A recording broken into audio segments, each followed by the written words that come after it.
Frogs can be boiled alive if the water is heated slowly. They just fail to notice that it is getting slowly hotter and finally deadly. Our attitude to climate change seems to be pretty frog-like.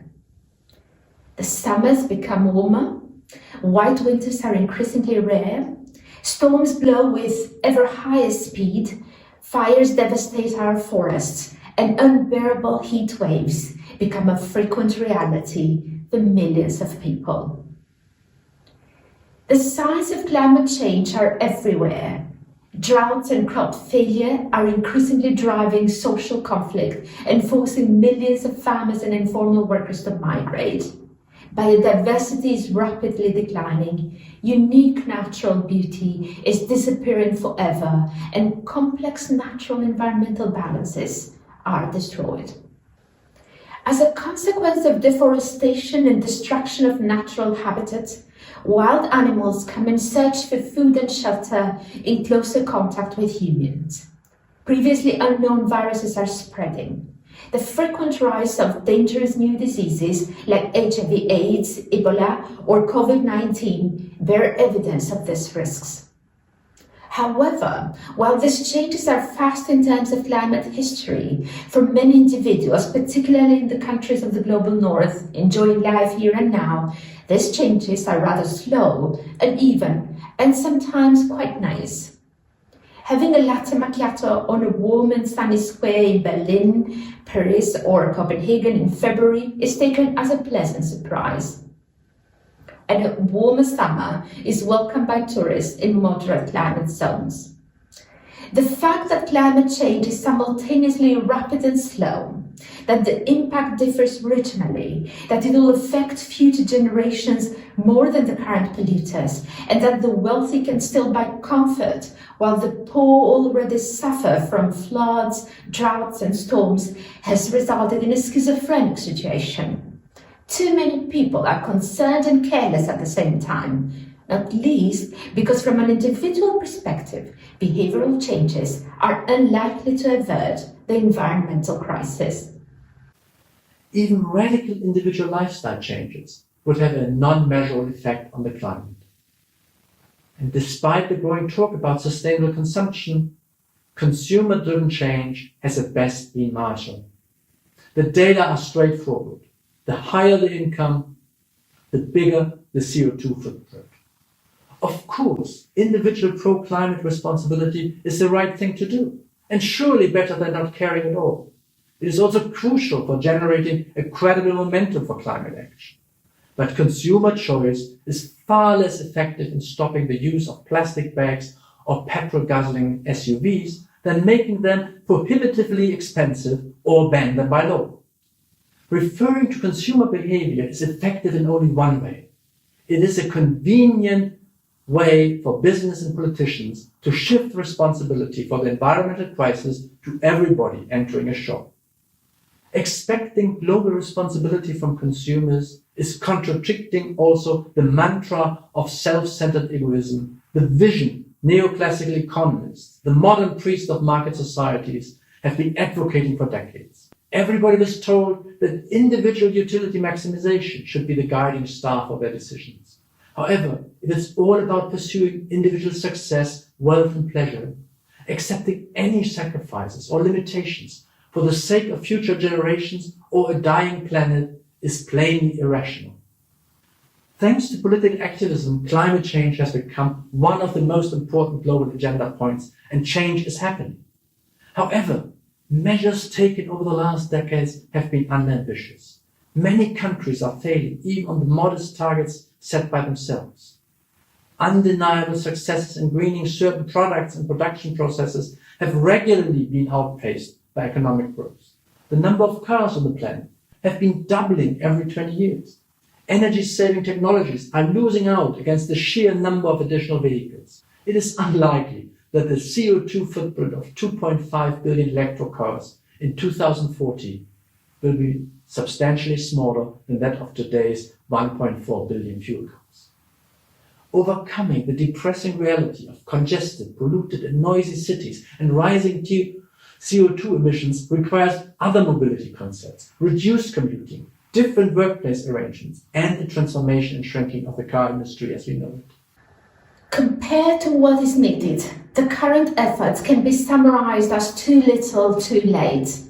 Against better knowledge, scientific evidence, and myriads of policy recommendations, irresponsibility prevailed.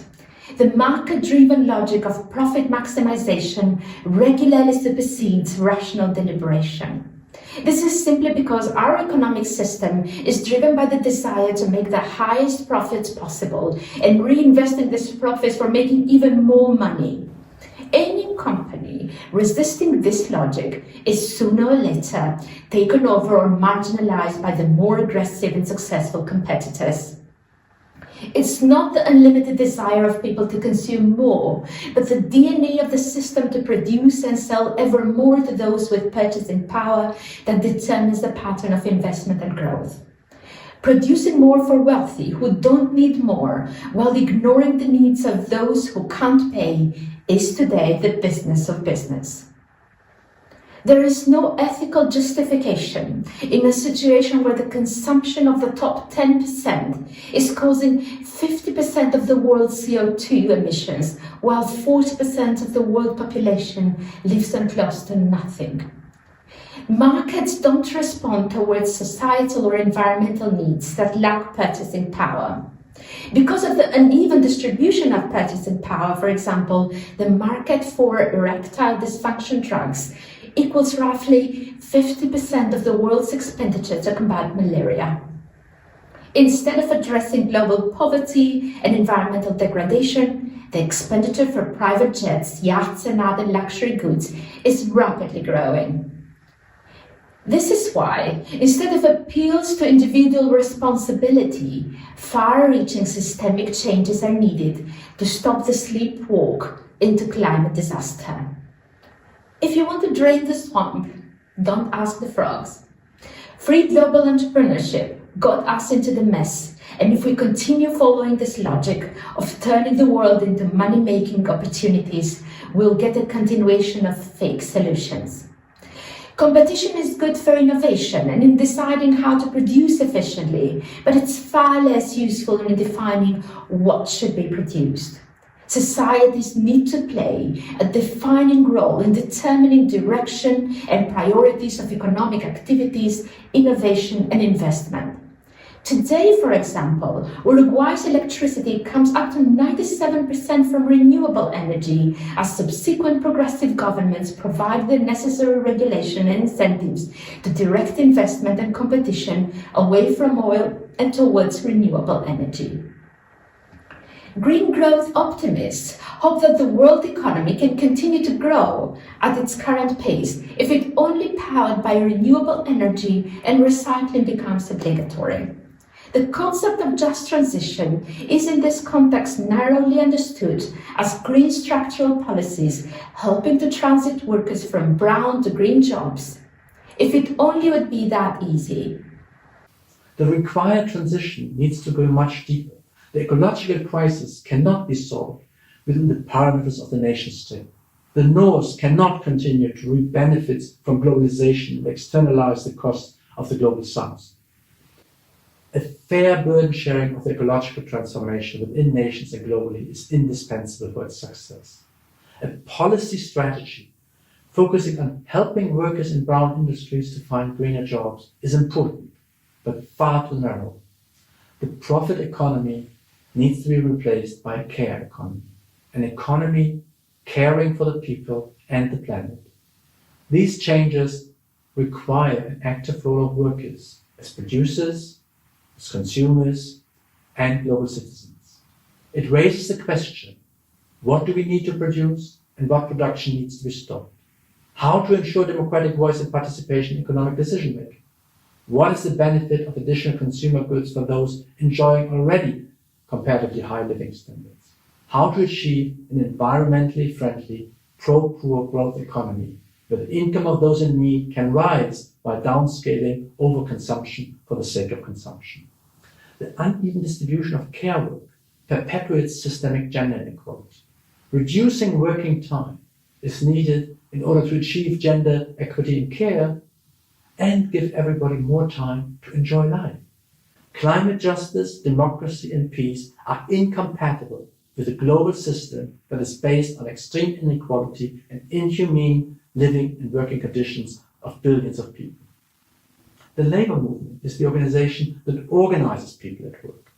No one is better placed to discuss the required transformation of work than those representing people at work. Capital all too often uses the employment argument to slow down changes and exploits the fear of workers to lose their jobs.